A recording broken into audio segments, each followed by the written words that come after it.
नमस्कार, जय जय श्री राधे दोस्तों। कैसे हैं आप सब। उम्मीद करता हूं कि आप सभी सुखी होंगे, संपन्न होंगे, आनंदपूर्वक होंगे। दोस्तों, आज मैं बात करने वाला हूं देवगुरु बृहस्पति के राशि परिवर्तन की। क्योंकि हर एक वर्ष पूरा होने के बाद जिस राशि में देवगुरु बृहस्पति होते हैं उससे निकल करके यह अगली राशि में पहुंच जाते हैं। इसी प्रकार से क्रम वाइज यह मिथुन राशि में पूरे 12 वर्ष बाद पहुंचने वाले हैं। यानी 14 मई 2025 को यह देवगुरु बृहस्पति, जो कि ज्ञान के देवता हैं, देवता गुरु ग्रह हैं, तो यह मिथुन राशि में जब प्रवेश करेंगे तो मेष राशि वालों के ऊपर क्या क्या इसका परिणाम इनको मिलने वाला है, क्या कुछ इनके जीवन में होने वाला है। अब देवगुरु बृहस्पति एक ब्राह्मण के कारक भी हैं, देवता के कारक हैं, और जो धार्मिक व्यक्ति होते हैं इनके कारक देवता होते हैं। अब देवगुरु बृहस्पति का यह परिवर्तन व्यक्ति के जीवन में बहुत कुछ परिवर्तित करता होता है। तो 14 मई से मेष राशि वालों के जीवन में क्या कुछ घटित होने वाला है, तो चलिए शुरू करते हैं इन चीज़ों की जानकारी। तो नमस्कार, मैं हूं एस्ट्रोलॉजर आशीष शर्मा और मेरे इस ज्योतिष चैनल एस्ट्रो 22 में आप सभी का हार्दिक अभिनंदन है, स्वागत है। आशा करता हूं कि आप सभी सुखी होंगे, संपन्न होंगे। दोस्तों, आज का यह जो राशिफल मेष राशि के ऊपर जो मैं बताने जा रहा हूँ, देवगुरु बृहस्पति तीसरे भाव से गोचर करेंगे मेष राशि में। तीसरा भाव जो होता है पराक्रम का होता है, मेहनत का होता है, एफर्ट्स का होता है, छोटी मोटी यात्राओं का होता है। यहाँ पर देवगुरु बृहस्पति का गोचर होना यानी कहीं ना कहीं आपके अंदर एक आलस पैदा होगा, क्योंकि यह पराक्रम का भाव होता है, यह हार्ड वर्क का होता है, मेहनत का भाव होता है।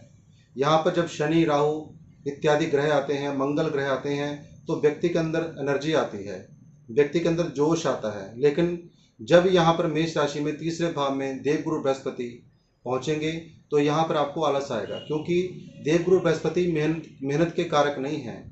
यह ज्ञान के द्वारा कोई भी कार्य करने वाला हो उसके लिए बहुत अच्छा है। जिनका कार्य मेहनत का होगा वहाँ पर उनको थोड़ी यहाँ पर आलस जरूर होगा।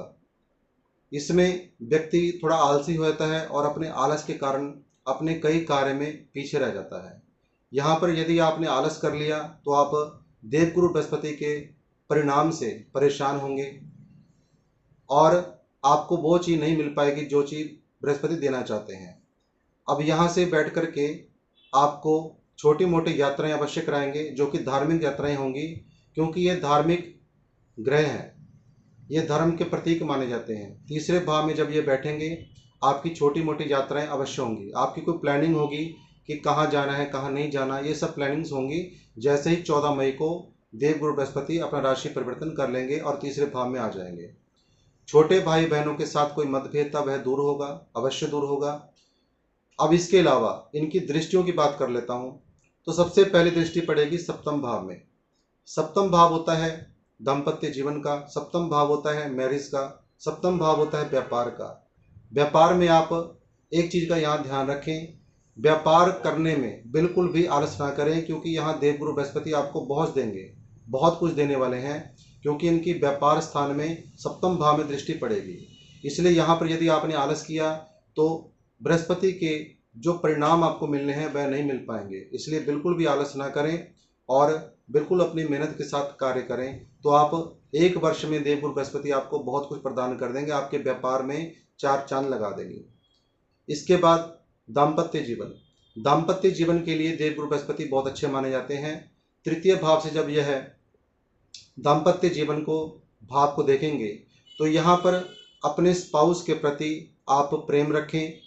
कोई भी चीज़ आपस में कोई बातचीत होती है उसको हाईलाइट ना करें, इससे क्या होगा, विवाद होता है। और एक दूसरे की इच्छा को पूर्ण अवश्य करें। अब यहाँ पर एक चीज़ और आता है, जो अनमेरिड हैं मेष राशि वाले, उनकी मैरिज की संभावनाएं बन जाती हैं, क्योंकि सप्तम भाव विवाह का भी होता है।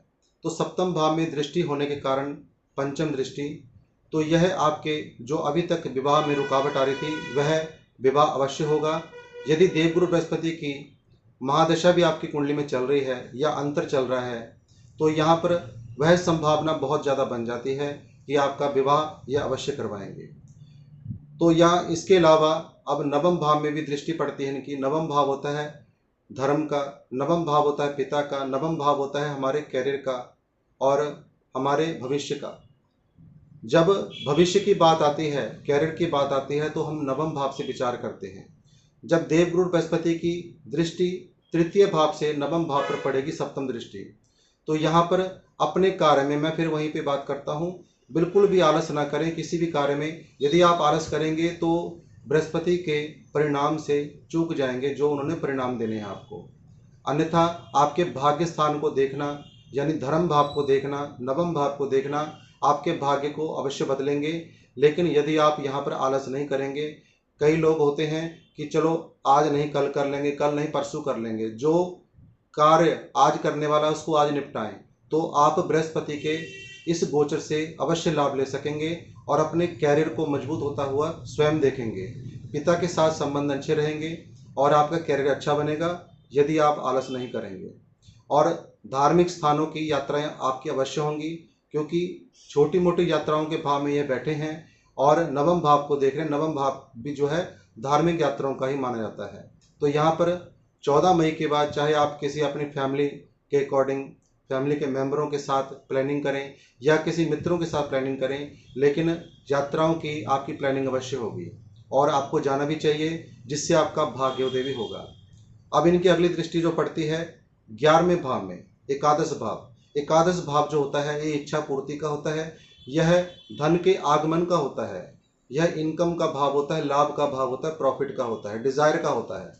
तृतीय भाव में यदि आप आलस करेंगे तो उस लाभ से वंचित रह जाएंगे जो देवगुरु बृहस्पति आपको देना चाहते हैं, क्योंकि देवगुरु बृहस्पति मेहनत के कारक नहीं माने जाते। मैं फिर दोबारा बात करता हूँ, मेहनत के कारक ग्रह होते हैं शनि, राहु, मंगल इत्यादि। राहु भी अभी इतनी ज़्यादा नहीं माने थे, मंगल और शनि ज़्यादा माने जाते हैं। ये मेहनत एफर्ट्स करवाते हैं, व्यक्ति को होता है कि मैं और मेहनत करूँ। लेकिन जब देवगुरु बृहस्पति थर्ड हाउस में पहुँचते हैं, यह जो धन आना होता है कहीं से, तो व्यक्ति कहता है चलो कोई बात नहीं, आ ही जाएगा मेरे पास। ऐसा कभी नहीं सोचना, अपने एफर्ट्स पूरे देने हैं आपने, अपना जो क्षमता है, जो ऊर्जा है, ये खूब लगानी है आपने। और यहाँ पर जो 1 साल में आपको दे देंगे बृहस्पति, वह आपको शायद आगे जाके इतना प्रभाव आपके जीवन में ना पड़े। इसलिए समय का फायदा अवश्य उठाएं, क्योंकि 11वां भाव होता है इच्छा पूर्ति का। आपकी इच्छा पूर्ति अवश्य करेंगे। इसके अलावा आपके जीवन में धन का आगमन होगा और आपकी डिजायर पूरी होंगी। और इसके अलावा अब देवगुरु बृहस्पति 2 भाव ऐसे हैं जहाँ के यह मेष राशि वालों के लिए मालिक भी माने जाते हैं, यानी नवम और 12वां भाव। नवम भाव की मैंने आपको बात बता ही दी है कि ये आपको क्या, आपके कैरियर को मजबूत करेंगे, दृष्टि भी पड़ रही है और नवम भाव के मालिक भी हैं। अब 12वें भाव के मालिक होने के कारण थोड़ा बहुत आपका खर्चा अवश्य होगा, लेकिन अच्छे कार्य में खर्च होगा, जिसको हम कहते हैं कि बेवजह खर्च ना होना, कहीं स्टडी में, कहीं किसी कार्य में, व्यापार में, यहाँ ऐसी चीज़ों में आपका खर्च होगा, लेकिन वह व्यर्थ का खर्चा हम उसको नहीं कह सकते। तो कुल मिलाकर के मेष राशि वालों के लिए गोचर अच्छा है। केवल अंत में मैं एक बात कहना चाहूँगा कि आलस बिल्कुल त्याग दें, क्योंकि यहाँ पर एक चीज़ और हो सकती है। यहाँ पर जितने भी मेष राशि वाले हैं उनका वजन जरूर बढ़ेगा। जब देवगुरु बृहस्पति 14 मई से गोचर करेंगे तो इनका वजन बढ़ना ये पक्की बात है, यानी वेट बढ़ेगा, फुलावट आएगी बॉडी में, या पेट की कोई ना कोई समस्या भी आ सकती है। इसके लिए चने की पीली दाल कोशिश करें हर गुरुवार के दिन शंकर जी को अवश्य अर्पित करें, जिससे आपकी यह चीज़ें सही रहेगी और हेल्थ इश्यूज आपको नहीं होंगे। कुल मिलाकर के बहुत अच्छा समय है। शनि, राहु, केतु, इन ग्रहों की जो दशा, अंतदशा या इनकी 7.5, उनका प्रभाव अलग रहेगा, लेकिन देवगुरु बृहस्पति का राशि परिवर्तन करना आपको कई समस्याओं से बचाएगा। तो कुल मिलाकर के 99% आपके लिए बहुत अच्छा गोचर रहेगा। तो दोस्तों, यदि आज की यह जानकारी आपको अच्छी लगी हो तो लाइक अवश्य कर दें, अपने मित्रों के साथ शेयर करें, नए दर्शक चैनल को सब्सक्राइब जरूर करें। और यदि आप मुझसे अपॉइंटमेंट लेना चाहते हैं, कुंडली विश्लेषण करवाना चाहते हैं, तो कृपया डायरेक्ट कॉल ना करें, केवल स्क्रीन में दिए हुए नंबर पर व्हाट्सएप मैसेज करके जानकारी ले सकते हैं, शुल्क की जानकारी, परामर्श की जानकारी। नमो नारायण, जय जय श्री राधे।